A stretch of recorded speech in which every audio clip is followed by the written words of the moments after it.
De volta ao seu programa. Olha, você está sabendo aqui da nossa promoção, né? Trio Solanza. E aí, o que funciona? Só Twitter e Instagram que estão valendo aí para nossa promoção. Você tem que responder para a gente por que é que o trio colocou esse nome, Solanza. O que isso significa? Por que o trio tem esse nome?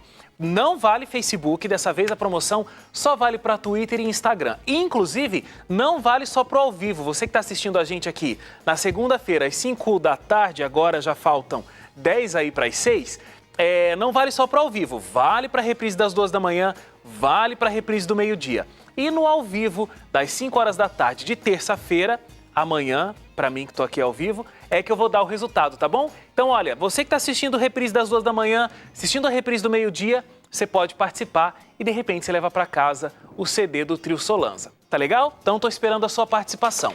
A gente está falando aqui sobre esse universo do mundo do direito, esse universo do direito, e aí os advogados estavam até colocando aqui sobre como é alto o número de processos, né? Segundo dados que eu tenho aqui do Conselho Nacional de Justiça, em 2012, ano passado, 92 milhões e 200 mil processos tramitaram na Justiça do Brasil, o que equivale a um aumento de 4,3% em relação a 2011. Desse total aí, 92 milhões e 200 mil, 31% foram casos novos e 69% são casos pendentes de anos anteriores. Então a gente vê que esse número é realmente alto, mas ele é crescente aí, né, no decorrer dos anos. Cada ano que passa, mais processos se ajuntam aí esses outros antigos. Exatamente. Então, da política que reformulando agora o sistema judiciário que busca a conciliação, a tendência é isso ser reduzido. E vai muito de encontro ao que a gente tem dito sobre a questão de orientação e de consulta.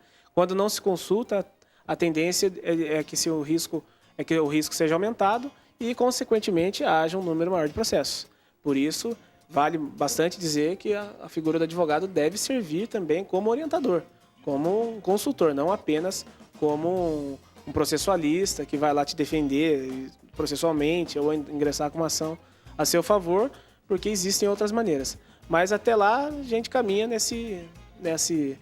para esse destino sem essa previsão de quando isso irá se definir. Deixa eu fazer uma outra pergunta. A gente sabe, você estava citando para a gente, é muito importante sempre ter a presença de um advogado quando eu tenho dúvidas com relação a qualquer assunto. Agora, não é sempre que a pessoa ela tem condição financeira, condição econômica de remunerar um profissional. Quando é que o governo entra disponibilizando um profissional? Perfeito. Existem casos específicos? Na verdade, existem áreas específicas que o governo disponibiliza um profissional, que é o chamado defensor público. Não são todos os estados que têm uma defensoria pública, agora eu acho que não tenho certeza, mas o estado de São Paulo mesmo demorou muito para ter. Aí essa carência era suprida e é suprida ainda através de um convênio com a OAB, onde os advogados atuam de forma gratuita para o cidadão. E a OAB, o Estado paga a OAB e a OAB paga esse advogado. Então, existem áreas mais específicas, como direito de família, criminal, questões cíveis. Trabalhista não? A trabalhista não, pelo seguinte, primeiro existe o sindicato, onde o sindicato disponibiliza toda uma questão um suporte jurídico ao empregado, e ele também existe a figura do ius postulante na Justiça do Trabalho. O que significa? Por favor, traduza. Significa que a pessoa pode postular para si mesmo, sem a presença de um advogado. Ela pode se autorrepresentar. Exatamente. Então ela pode ir na Justiça do Trabalho, simplesmente procurar a distribuição e pedir para fazer uma reclamação trabalhista. Vai ser narrado sumariamente os fatos por um serventuário e aquilo já vira um processo. Agora, a pessoa que precisa procurar um advogado, e aí tem essa história das diferentes especialidades, mas ela não conhece todos os advogados de todas as especialidades.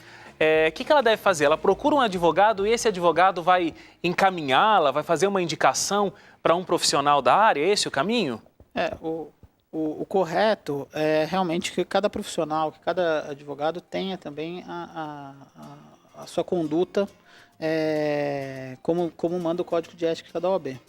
Então, nós temos sempre que prestar o melhor serviço para o cliente, para o jurisdicionado. Mas isso significa o quê? Que ele tem que ser atendido? Não, na verdade não. Na verdade, o advogado é o primeiro juiz da causa. Então, se ele realmente caiu uma causa que não é a especialidade dele, não é o ramo dele, ele deve indicar um outro colega mais especialista. Por exemplo, cai uma causa de direito aeroespacial, um acidente de avião acontece, a família vem procurar você.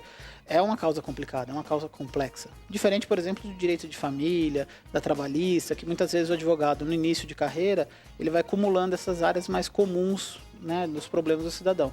Agora, por exemplo, uma área de contratos internacionais, direito internacional. Uma coisa muito específica. Exatamente. A própria área criminal, que o Dr. Renan é especialista, ele pode até dizer melhor, o juiz pode dizer que o réu está indefeso, se o advogado não demonstrar sabedoria suficiente para defendê-lo. Ele suspende o julgamento. Até que ele tenha um outro advogado. Exatamente. Que ele julgue mais Isso capacitado. acontece muito com a questão da defensoria pública. Às vezes o nomeado pelo Estado, o réu não tem condições de custear um advogado, o Estado fornece, nomeia um advogado para ele. O advogado, como não tem um contrato particular, vai receber honorários do Estado, que não é um valor considerável. Ele não trata aquele cliente como se dele fosse, ele trata como se fosse um cliente do Estado. Mais um. E exatamente, ignora a defesa do custodiado. Então, nesse momento, o juiz tem a atribuição, tem o dever, inclusive, de suspender o julgamento, determinando que se nomeie um novo defensor, porque aquele réu encontra-se indefeso. Olha o termo que ele usa, é indefeso. Ele está sem defesa, que é uma atribuição e é uma previsão legal da Constituição que todos, independente de qualquer circunstância, precisam ter sua defesa. Precisam ter sua defesa. Isso é uma coisa também que vai ser trazida, se passar, claro, o anteprojeto, no novo Código de Processo Civil. O juiz vai ter o poder de consertar erros dos advogados das partes que ele entender que está sendo hipossuficiente. Exatamente. Por exemplo, então, uma pessoa comum vai advogar contra uma empresa de grande porte, uma multinacional. Né? Óbvio, os advogados não deveria, mas pode ser díspares, né? A capacidade técnica de cada um. E se o juiz achar que aquela parte está sendo hipossuficiente, ou seja, que ela não tem condições de ser melhor, e está sendo mal assessorada, ele vai poder suprir essa carência. Isso tudo é um anteprojeto, ainda tem que passar por tudo. Mas é uma das coisas do novo código. Exatamente, seria uma das coisas. Olha, tiramos várias das nossas dúvidas aqui, hein? Quero agradecer muito a participação do Dr. Renan Barini, que está com a gente pela segunda vez, né, doutor Renan? Segunda vez, exatamente. Muito obrigado pela presença mais uma vez. Eu que agradeço o espaço para a gente esclarecer essas questões e estamos à disposição. Muito obrigado. E o doutor Wagner Dutini. Muito obrigado pela presença também, doutor. Eu que agradeço e a gente está à disposição para esclarecer qualquer dúvida do cidadão e de vocês. Muito obrigado. Gente, ficamos por aqui então com o nosso programa. Amanhã a gente está de volta ao vivo às 5 horas da tarde falando sobre o idoso. Cuidados com a saúde que o idoso deve ter, as alegrias dessa idade também e procedimentos para que quem vive próximo do idoso também possa ajudá-lo a ter uma vida mais feliz, mais agradável. Tem uma história, inclusive, muito interessante que você vai conhecer amanhã. Então, nosso encontro está marcado para as 5 horas ao vivo, não vai perder. Até lá, tchau, tchau.